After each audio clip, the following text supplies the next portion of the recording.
Welcome to the Workplace Makers podcast. Today I'm joined by Neil Calvert. And Neil is the CEO and co-inventor of Link, which we're going to find out about.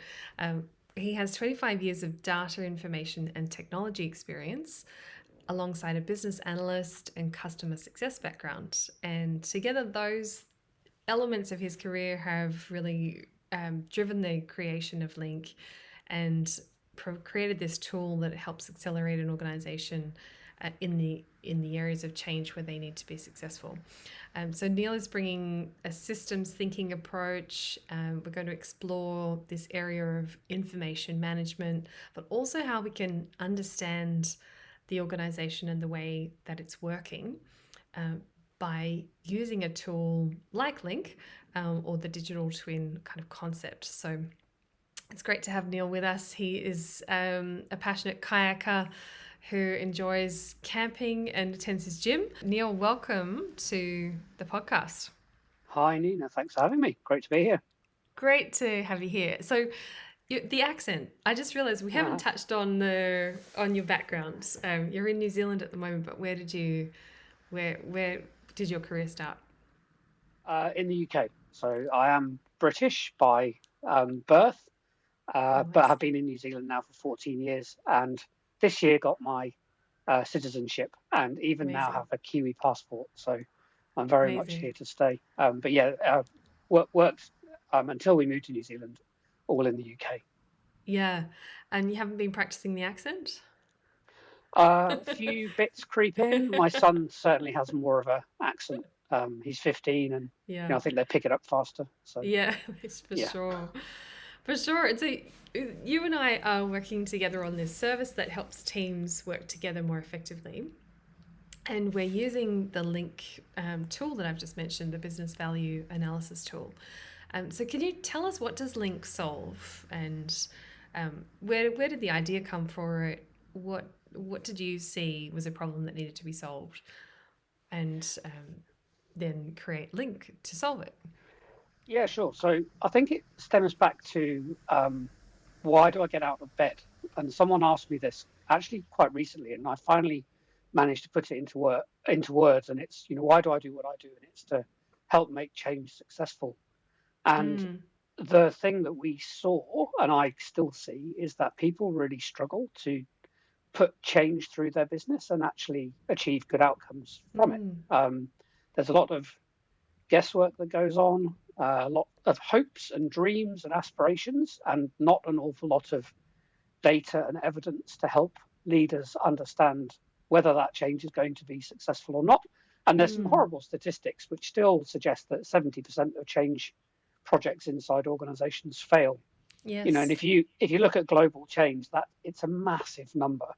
And for me, that's just a sunk cost that you really can't ever get back, because you've already invested the time in people and energy to try and implement that change, and it's, for whatever reason, it's gone wrong. So when Mm, I when you look at that, you go, well, there has to be a better way to yeah. enable organizations to achieve the outcomes that they're after. And when you then dig a little bit further and you start asking people, well, how do you approach this? It's a very traditional kind of process for capturing process models and doing project plans, and it actually tends to be a little bit waterfall. Mm, And then you go, okay, well, I can fully understand why things go wrong, because if you take that sort of approach, you never really get a full view of what's going on, and mm. that's the danger, is you haven't understood the full scope of what you're changing. You don't understand the impact of one thing on another. So the consequence of doing something at some point in your business, and will it impact something you're not really aware of?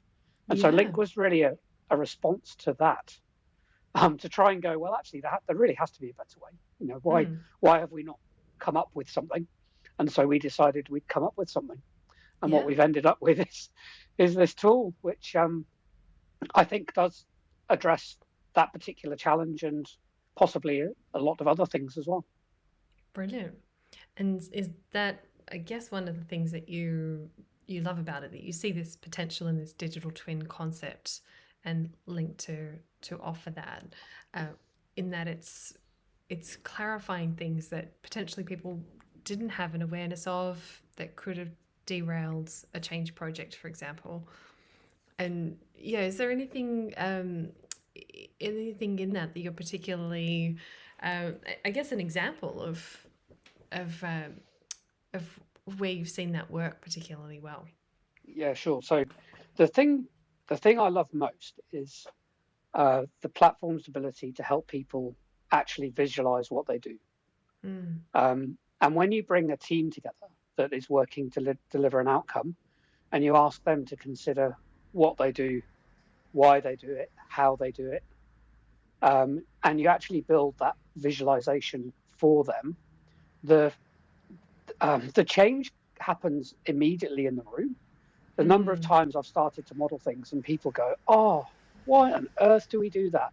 Because they finally understood the connect point between what they do and then maybe handing something off to somebody else. And we're all busy, head down, doing our work, and rarely do we kind of sit up and go, "Oh, I wonder if that thing that I provide Fred with is the right thing."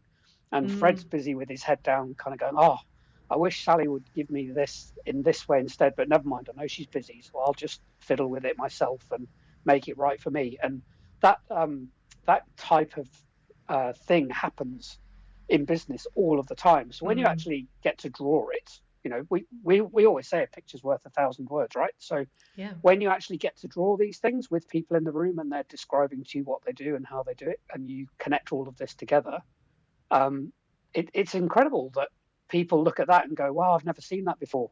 But it Mm. happens almost every single time That I do must it. be incredibly satisfying because that's what really has driven you to create the tool and then now to be using it in organizations is this potential for change to happen well, to be followed through and actually to work and then to literally see the change happening in the room must be incredibly rewarding. Oh, hugely so, because you begin to excuse me, you begin to understand that you can impact people's lives Mm, because work is such a huge part of what we do. yeah. So if you can actually help somebody do their work in a new way that removes some pain from their life, Mm. and I have this view that any admin that we do is really painful. So Love it. you like to hire people for their expertise, and the amount of time I see people being hired into an organization for their expertise, but then we wrap this massive amount of admin around their role, and Mm, and I'll go in and expose the admin, and when the volume of the admin exceeds the volume of the expertise you can deliver into an organization, I think there's a real problem. And so mm, if you can draw it and identify it and help people understand a different way to achieve the same outcome where you remove that admin, I just think that's from many perspectives, it's an incredible thing to do. It makes the employee experience better. yeah. They create more value for the organization because they now apply their expertise to deliver good outcomes for the business. Mm, It's better for the customer because potentially we're reducing the cycle time from a request to an outcome. So yeah. if you go to a service provider and ask them to do something, and it used to take 48 hours to get a response, but suddenly it's 30 minutes, as a customer, you feel very different about them. So we see changes like that happen. And Mm, I'm increasingly interested in exploring what's the environmental impact of the way that we work through these processes. So can we start to account for the carbon footprint that's produced by working inefficiently? And if we can impact the way that people work and make them efficient, then do we reduce the carbon footprint? And might that right. help, the businesses plan for carbon neutrality or however they're going to start to engage in being green as well as being good. Yeah. So yeah, all Brilliant. of these things start to come out in the room with Yeah. people, and for me Amazing. that's the best bit. Yeah. Amazing. And then there's so much in what you're saying around that we can it helps us visualize what kinds of outcomes people could achieve by going through a process like this. And I guess I'm wondering what's in working with the tool with organizations, what have you seen in terms of the size of the impact that it makes for them? It's obviously making a difference and potentially hugely increasing their efficiency. And I guess if you could put a number around that, or some kind of quantum, for want of a better word. Yeah. It can be hard because obviously everything you model is different Mm, and every organization is different. But maybe I'll give you a couple of examples. So I was recently working with an organization that's just had a technology change. They're field workers, so they go and visit their customers. They deliver services to those customers. The technology change was to give them new laptops, but those laptops didn't have touchscreens. And the mm, critical thing was in the field, they got their customers to sign digitally when they were producing a plan for them. right. So the new laptops were introduced, and now, of course, you can't get them to sign Yes. digitally. So you have to go back to the office, write something up, print it out, arrange a second meeting, go back to see the person, have them sign it, go back to the office, and then scan and upload that into your CRM. And Mm, so within 30 minutes of work, we were able to model how they used to work and how they are working now.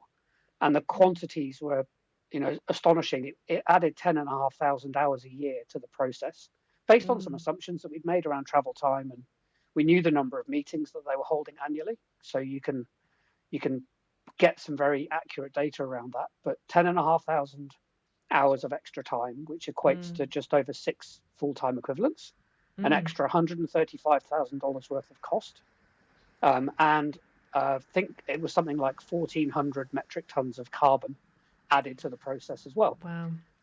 So the dashboards provide those metrics, and when you take that to a leader and you say, "Hey, I've found this opportunity," it becomes very easy for them to understand the impact and make a good decision. And in this case, it was right. We need to swap those laptops out for our field staff so they have touchscreens. So Yes. that was, it was a super easy reversal of a decision that was made because the requirements were not fully understood. Um, Amazing. but those numbers are not, they're quite typical, thousands of hours saved.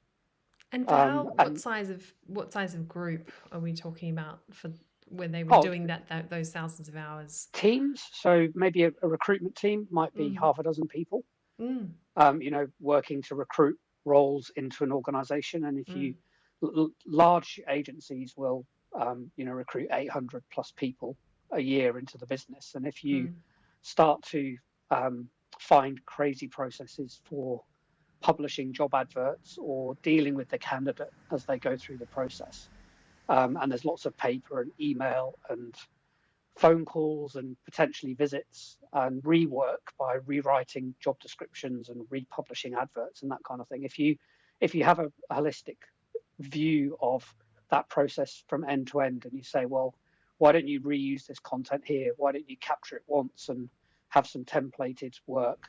Potentially doing some funky stuff like, what if we introduce a bot, a robot to do some work for us because it's repetitive and it can be modeled? And mm, what if we put some different technology in to get rid of paper and make a whole signing process more simple? mm. When you compare those things, you very quickly, over 800 transactions a year, come up with numbers in terms of thousands of hours Yeah, saved. incredible. So it accumulates quite quickly as Yeah. teams get big doing processes like that. So it sounds like the motivation or the trigger, the driver that might, you know, help someone to think, oh, this would be a good process, would be something around we just feel like we could, excuse me, do things more efficiently, or you're trying to do more with less, or do more with the same number of people, and there's new demands on the team, but are we actually working efficiently anyway? Um, and so those sound like really valid situations where someone could reach out and talk to you about what they're doing. Um, Correct me if I'm wrong there. And so No, what that's I'm right. what The other one I would add would be you might be wanting to add a new piece of technology into the mm, business. And so you mm, want to understand if you're replacing something or you're adding something new. I think it's really critical to understand how people will work with it, and therefore what's the impact on people. So you can bring them on the journey. So all of those Mm, things you said are absolutely that. Any of those are drivers for change. I'm great. either responding to something internally or externally, to stay up to date with a competitor, or I see a new opportunity to bring some new technology into the business, Mm, or I have identified something which I am uncomfortable with, and I want to do something about it. Those are all drivers for change, for brilliant. sure. And it'd be great to explore how this concept could help with the day to day challenges of working in a hybrid workplace. And I think to do that, we probably need to fully establish the concept of the digital twin and what that actually is. Mhm. So we've touched on it, but did you want to just clarify, what is a digital twin, um, and how do we know when we've stumbled on one? Yeah, that's a great one. So, what is it? A digital twin is a digital representation of a physical thing or asset.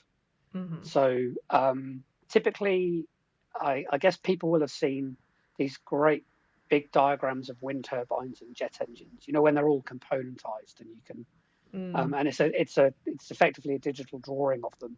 So that's the visualization piece of a digital twin. But what makes it a digital twin is that it is receiving data from the physical asset. So right. there is a connection between the real thing and the digital thing.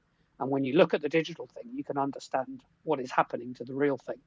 And so you can start using the data to measure performance, or you can start running analytics against the data to predict things that might break and when they might break.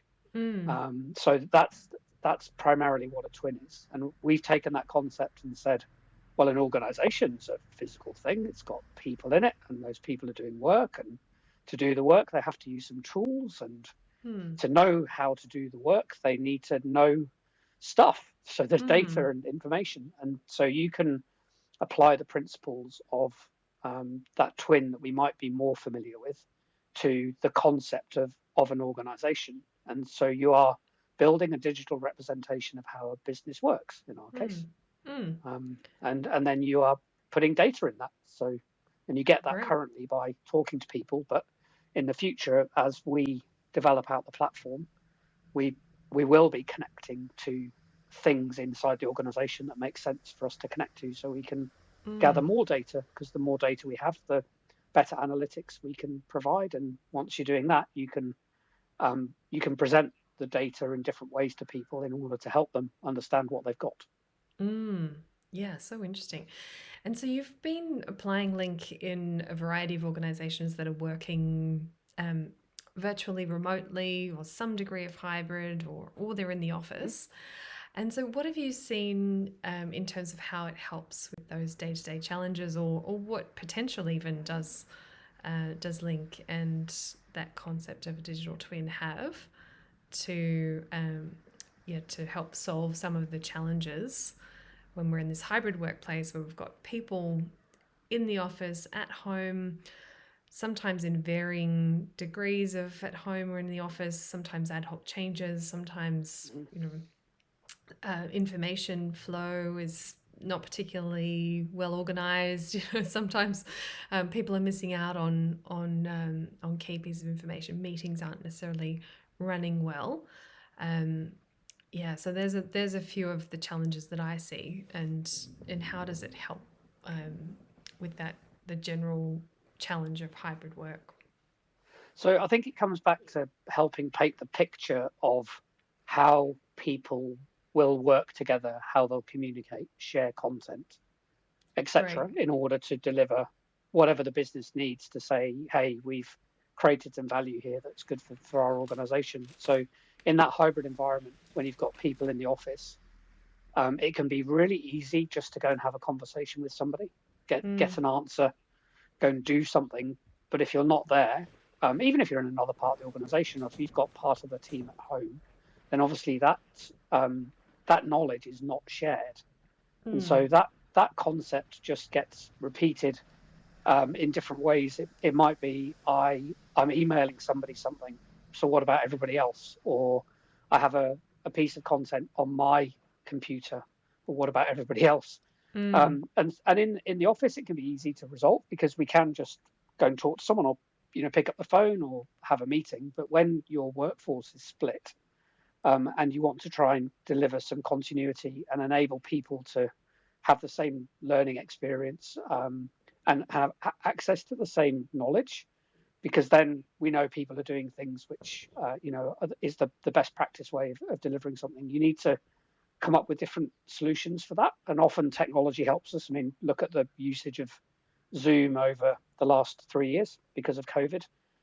So we can build those models which help people understand the impact that their current way of working has, and help them begin to play scenarios about how that might be resolved by putting it might even be as simple as just altering the process. We might not need to do anything with it from a technology perspective, but sometimes it might be, okay, well, we are going to introduce this capability into the organization, but then you still need to think about the process. So we always see technology and process change going hand in hand. You can't just put technology in and expect it to fix things. You have to say, well, now we've got this, we need to alter the way we work. So being able to see all of that, and actually define people as being at home and being in the office. And sometimes we might have meetings where we've got Zoom running in the meeting room, but we've got half a dozen people individually connecting on Zoom from home, and we can see it. We can fully understand what the impact is on those people who, whatever their situation, and we can then begin to think about how we might mitigate that, so that we can remove some of the opportunities for things to go wrong. Yeah. And ultimately, for me, it comes down to communication. I mean, I think Yes. all of these problems most of the problems we tend to solve are in some way or other to do with communicating between people. Yeah. So, yeah, the picture certainly helps from that perspective. Brilliant. So I could see potentially two challenges that pop up. I guess these are the what if questions. So, firstly, is it a massive job? Is it or is it not a massive job to create that digital twin of, say, for example, the way a team is working or the way an organization is working? When does it become just bigger than Ben-Hur, which is not at all specific. Yeah. But I guess, it does sound like there's a huge amount of detail that you're trying to capture on the platform, and how do you handle that, and when does it become just too much?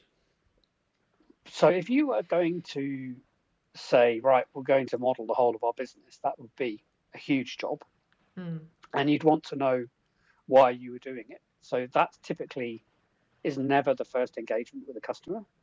Most people know where problems or opportunities, to think of it positively, exist Yes. inside their organization. So when you talk to them, you can focus on the things that they know about already, and you just start modeling there. So we often take a project by project based approach to start with, and projects often lead into programs of work, and then programs of work ultimately can end up With crossing the the whole of the organization. So you can have a very iterative approach, and like I'm I think there's an analogy here in running projects between waterfall and agile. You could decide you want to know absolutely everything before you do anything, or you could take the opportunity to identify something that can be fixed and then go and fix it. And so that's the principle I mainly work with, which is, if you know that there is an opportunity in this part of the organization, then let's model that. Let's find what we can do. Let's implement some solutions and have a win, and then we can work out what we do next. And so that's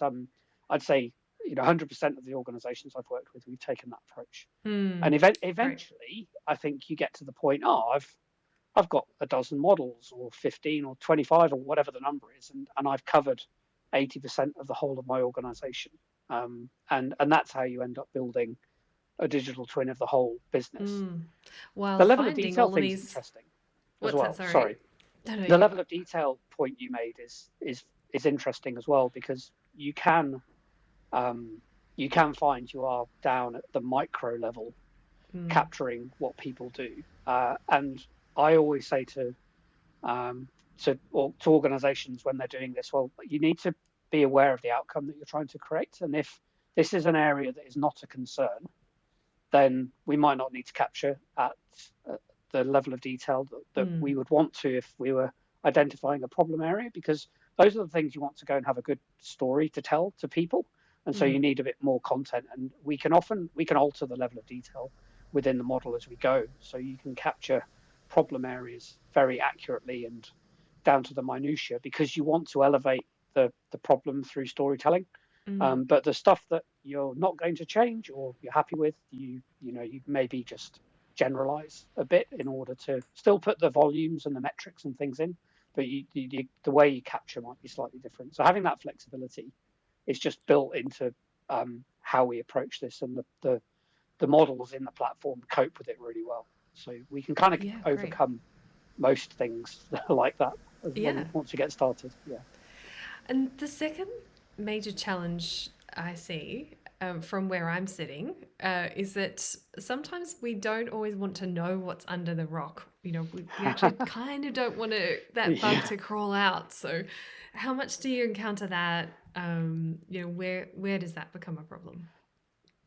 Uh, it does come up in conversation, but so far, touch wood, um, if you are if you're doing this from the right standpoint, which is I am looking for ways to improve things and improve my employees' experience and my customers' experience and the value of my business and that kind of thing, most people are actually quite willing to take a peek, Mm. because you're right, it's very difficult to unsee things once you've painted the picture and you put Like a some really numbers against bad it. movie. Yeah. Yeah, absolutely. And Yeah. when you turn around and you say, "Well, look, you told me this is how long this takes, and these are the Yeah. cost of your people, and it rolls up to this number."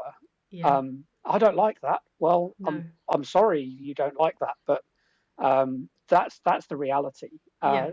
So it's been one of those things, I guess, I've held in the back of my mind when you start talking to people. But I think you unearth those before you get started, because it Mm. kind of comes across as a characteristic of people when you're talking to them, that they're a head in the sand kind of person, as opposed to okay, Mm. I'm a forward thinking leader, and I want to know what's going on so I can actually do something about it and take advantage of the things that I'm finding. So, Mm. although it's a possibility, it hasn't really eventuated. Um, as we've started working with people, we kind of want to deal with it before we get there. Mm.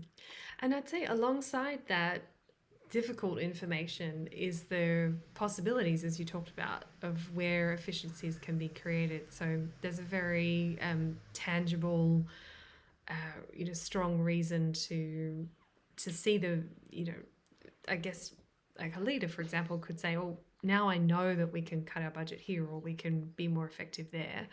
Um, they're potentially finding all this good news alongside Yeah, the bad news. absolutely. Yeah, yeah, and who doesn't want to do more with the same level of resource, right?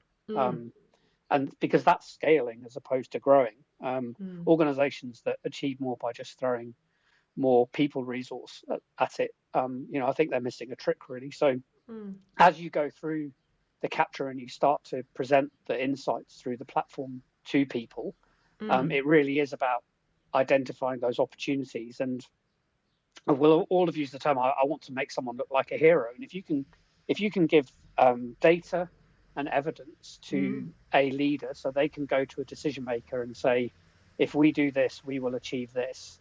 mm, And I've got a high level of confidence that we can achieve that, because we can see ourselves there in our future state model. mm, That always turns into a positive story as opposed to a negative one. And it's mm, never been about removing people either. I haven't worked with a single organisation who has looked at the output and said, "Oh, we've got too many people." It's always, we don't.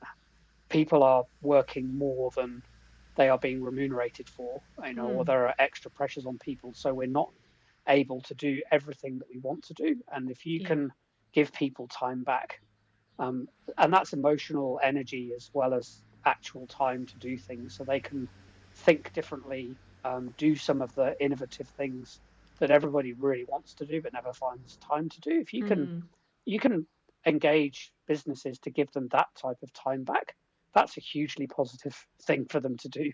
And there's all sorts of Hugely. investments that happen in their people when you're able to quantify that for them. Brilliant. And Neil, could you imagine any organization that wouldn't benefit from this? So, what would the business need to be like for them to already have found all of those opportunities and be working as efficiently as they could, and potentially be productive and having that margin space to do innovative work? What would they have to be like to not benefit from this? I don't think anyone's ever asked me that question before. Yeah. I oh I don't know. I think I'm probably of the opinion that I would very much doubt there's any organisation out there that couldn't do something to tweak how they operate in order for it to be somewhat better than it is today. And the only reason I say that is because everything around us is changing at such a pace. And that's right from the technology that we could apply, expectations of our customers, expectations of our employees. There's always some. This change is the only constant. That's been a saying that's been out there for forever, and it really is true. And if you accept that that is a truth, then there isn't really an organisation that you'd go and visit and go, oh wow, you're done. You've Yeah. done absolutely everything. And I think from a strategy perspective, we learn we should poke our heads up every 90 days, have a good look around, and make sure that our strategic plan is still heading towards our vision. And so if you're in that 90-day cycle, then there's always an opportunity to go, oh, this has changed. Could be an external thing, like I said, or some internal thing, and I need to now adapt to that. But that's not to Great. say we want everyone as our customer, because I think there is a sweet spot, which are Yes. these kind of small, medium to large enterprises that are relatively complex, have grown up over time. There's been a lot of organic change. There's been plenty of sticking plasters put over things because we haven't had the time to really rework something. So we've just made it work. And, those are where there's gold, I think, in terms of taking a bit of time just to reflect on it and maybe doing some good change to create some efficiencies and effectiveness. And Neil, you relate to that experience of being a leader in a business like that, because I know that you've in your own career you've had responsibility for several teams, and you've had your own leadership journey within business. And so I'd love to just explore that a little before we finish up, in terms of, you mentioned change is the only constant, and there's been so much change in the last 2.5 years as people have needed to adapt to hybrid, and there's sticking plasters all over the place probably. And so what have you done personally to adapt your leadership, or to personally adapt to the challenges that you've faced in the last 2.5 years? So my leadership philosophy, when I found myself in that position, has always been leading by listening. Nice. I don't know all the answers, and I accepted a very long time ago that I don't know all the answers. So why pretend that you do? And so people that lead by pretending they know all the answers, I think they're just doomed to fail. So like I say, I lead by listening, which is you go and ask questions of people and have them provide you with the answers. And a good leader should just be there to inspire people to apply that level of expertise to achieve a common goal. So for me, it's about being able to articulate what is the strategy and the goals and the aims and our values and the principles by which we operate as a business. And that, I think, distills down to, can people that come in work within Link, I would expect them to subscribe to have a similar culture, and their ethics are similar to mine, their moral base, their moral compass is similar to mine, without the exclusion of, you also need to be diverse and have diverse people inside the business. But there are some principles that I think you can help people adhere to. And for me, that's what the leadership side actually means. It's making sure that the people around you we all know why we're doing what we're doing, there's that common purpose, which is that making change successful. If somebody comes into the business and kind of didn't think that there was an opportunity to help organizations with that, then you would think twice about bringing them into the business. So I'm always just constantly trying to listen and learn, and that asking for help is a hugely powerful thing to be able to do as a leader, and that forces you to drop any ego and that kind of thing. So, and it's powerful for these changing, ambiguous, uncertain times, isn't it? As you get more information, you have more at your fingertips actually to deal with than if you pretend you know, or try to find out, or read research, but I kind of want to just go out to the troops and tell them how it is. You actually miss a whole lot of weak signals potentially that are really important. Absolutely. I don't think it's possible today to keep your finger on the pulse to the point every type of opportunity that exists out there. So if you accept that, then the only option you have is to go and ask other people. It's worked so far. Great. Yeah. Great. And this is jumping it back to our core topic, but I wanted to just make sure we don't miss this chance to provide anything quite practical that people could use to manage information in their organization. So are there any tips or tools or frameworks that you've come across that you think are a good starting point for people, where that could help them manage the value of their information in their business? So this could lead into another entire podcast for us. Let's do that. Yeah. Well, yeah. So the best thing that they could do initially is just understand that in order to value information, you have to think of it and treat it as an asset inside the business. So information is an asset, and if we apply other asset management principles to information, that gives us a pretty good steer about some of the things that we should be thinking about. And thankfully, a lovely chap called Doug Laney, who used to work at Gartner and now works for West Monroe in New York, he wrote a book called Infonomics. I think it was about 7 years ago. Actually, it's almost to the day. He published it in just 2017, September 2017. Great. So yeah, 5 years ago. Infonomics is a book that describes how to take that asset management approach to information. So they talk about the measurement, the management, and the monetization of information. So right from how do you store it and make it accessible, all the way through to what does monetization of information actually mean? So how do you utilize it as an asset to deliver value to the business? And it's not just about, I've got a database of names, I'm going to go and sell that to somebody. It's about combining data into knowledge that the business can then apply, and then through that process you can create a better customer experience, maybe generate loyalty, which means you get repeat business, that kind of thing. So there's a whole principle around Infonomics that people could look into, and Doug's actually got 2 books. Infonomics is the core one, and then very recently he's published a book called Data Juice, and that's 101 stories about how organizations are squeezing value from their data. So it's like 101 case studies, and it's a great book for just going, I'm a bit like that organization.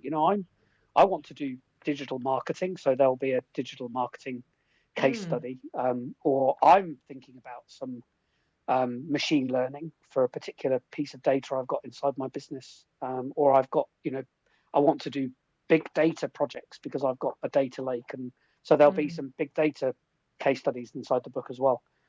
So I'd probably start there, and there's a ton of content on the internet for people to look at, and then there are things like what's system thinking, and let's just do a bit of research around what approach do you have to take if you want to apply systems thinking to what you're doing inside an organization. And again, there's a ton of content, and even free call. The Open University's got a good book called Systems Thinking and Practice, and it's a textbook, but it's got some exercises and things in there as well, so people can really go to town if they want to get involved.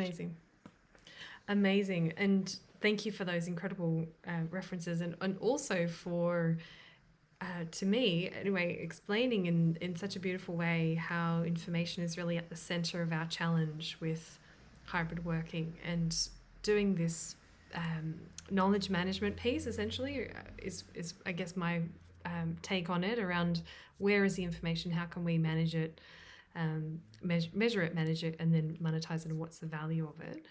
Um, yeah, really is. If we played that out in teams, we can see how just to get teamwork done, we do need to be actively and cleverly managing information and where it is. And that's the center of the challenge from what I've seen around hybrid work.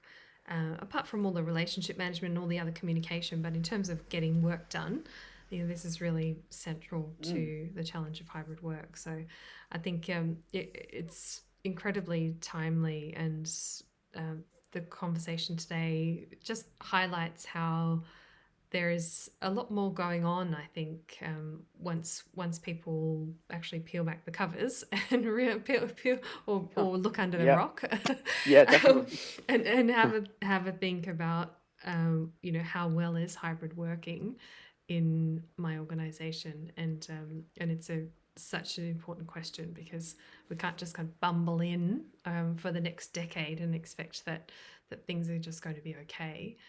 If all of these band-aids, as you mentioned, the sticking plasters are not actually found and worked through. So I think that's been incredibly useful. And I just wonder if there's anything you wanted to add before I ask you my closing question, which every podcast guest is asked. So anything you want to add on our topic before we finish up? I think all I'd ask people to think about is we're used to this triangle of people, technology, process, and the interaction between it. And I think what we need to do is expand that a little and start talking about people, technology, process, and data. And if we do that, as you've said, and even if you apply it to a meeting that you're holding, and you start thinking about why might my meeting not be going as well as I had hoped? Am I providing people with the right content so they're prepared for it? And so introduce. Have I got an agenda? Do I know who's attending? Is there a clear objective for it? Am I creating and distributing an action plan post the meeting? Does somebody have responsibility for that? So as soon as you put data into that people, technology, process conversation, it forces you to think a little wider. And when you think a little wider, it's amazing how much of the work that we do is driven by the content that we have access to and that we're provided with. And so I think we can solve a lot of problems, a lot of challenges inside organizations when we bring data information into the conversation. It helps us look from a slightly different perspective, and that has huge value in working out, are we doing things the best possible way, and are we creating the right outcomes for people that ultimately translate into business value and business outcomes.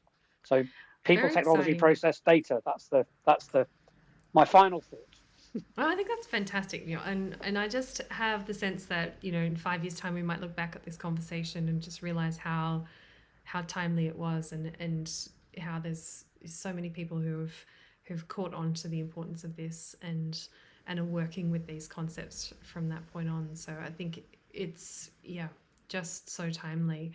As our podcast guest, would love to know, what is your favorite meal to cook or eat? Just for the sake of knowing, For the sake of knowing, what is Neil going to be eating tonight, or what would you be looking forward to?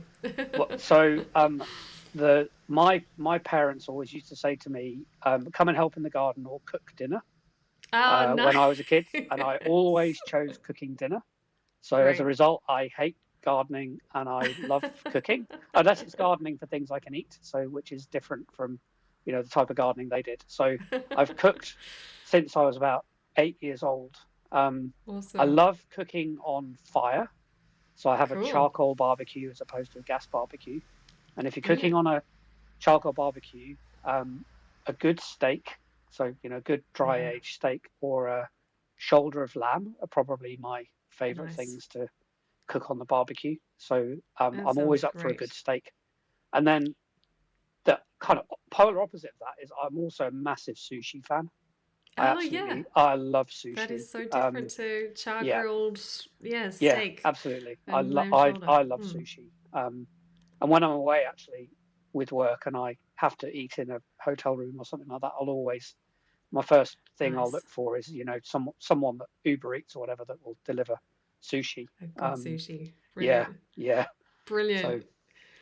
Oh, I love it. Yeah, that's fantastic. Those two are quite different, but they they're, are, aren't they? Steak and sushi. yeah, Yeah. yeah, there But you go. That's uh, cool. Love it. Amazing. Thank you. Thanks, Neil. Thanks so you're much welcome. for joining us for the show. And yeah, really thrilled that we could have this conversation. Obviously, we'll drop those things that you mentioned into the podcast notes so people can access them there. And we'll let people know how to reach out to you as well, which I'm guessing is best via LinkedIn or your website. Does that sound right? Yep. Connect with me on LinkedIn and the website, or they can. My email address is on LinkedIn anyway, so they can contact me that way. Yep. Brilliant. And that Thanks for won't having me. change. Yeah, Really, awesome. really enjoyed it. It's been great. Thanks, Neil. Thanks so much. Cheers, Nina. See you. See Bye. ya. Bye.